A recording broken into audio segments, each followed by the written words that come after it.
Top qualifying 1 saw Luca Sauer in the car for Team Verstappen Racing in what was a very green track that saw some early spins and spills. With the conditions improving lap after lap and the track warming up, the number 3 Mercedes kept going quicker and quicker. Now these early sessions were all about just making it to top qualifying 3, so outright lap times weren't so crucial as long as you made the cut. Auer put in his fastest lap at the end, which was an 8:14.8, putting him in P5 and well within the margin to move on.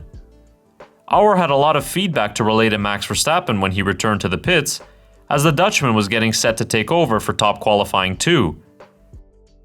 With the sun coming out, 20 cars roaring to go, and 7 spots available, Max Verstappen in the Mercedes was ready to light up the timing screens.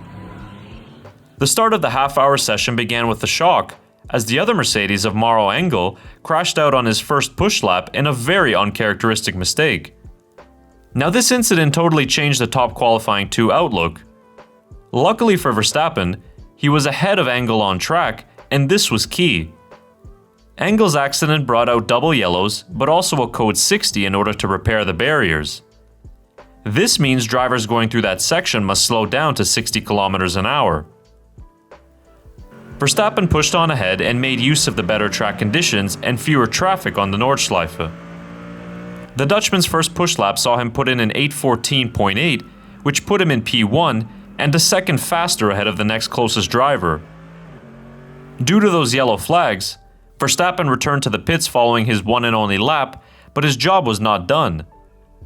The safety crew did a solid job clearing the wreck, and with 5 minutes to go in the session, fresh tires were fitted, and the cars went back out for a one-lap shootout to determine the 7 cars heading to top qualifying 3. Verstappen was one of the first to complete his lap after he had a clear track ahead with minimal traffic. He set a time of an 8:11.6, which at the time put him in P2. But with many fast cars still on hot laps, it was a tense time for Team Verstappen Racing. As the likes of Yellowly and Krognes went faster, Verstappen was dropped down to P6 in the end, which meant the team was safe to advance to top qualifying 3. Verstappen finished 1.1 seconds off the pace, and he had about 3.5 tenths in hand to the elimination zone. So Verstappen Racing was still in the hunt for pole position at the 24 hours of Nürburgring. It was Danny Juncadella tasked with setting the best lap possible for top qualifying 3, in which the cars are set out in 20-second intervals with full tanks of fuel and have only 2 laps to do their best times. Juncadella went out for his first lap and set a time of an 8-minute 18.5, which at the end of his first runs put Verstappen Racing only in P10. All the pressure was on for the final lap, and the Spaniard was able to deliver his best lap of the weekend.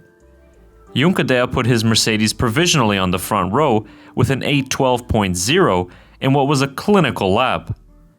In the end, he was knocked down to P4 as the Lamborghini and Audi set faster times to close out qualifying. So pole position for the 54th running of the Nürburgring 24 hours goes to the number 84 of Luca Angstler, in what is an all-Lamborghini front row. Team Verstappen Racing will start Saturday's race from P4, which will be a solid position and plenty of opportunities can present themselves from there. Speaking after qualifying, Verstappen stated that he felt comfortable in the car and that he was satisfied with the lap and getting the team into top qualifying 3. So the grid is all set for the 2026 edition of the 24 Hours of Nürburgring. The race begins on Saturday at 3 p.m. local time, and here on the Formula Maximal channel, you'll be able to catch up all the recaps and highlights, so make sure to follow for more and enjoy the race.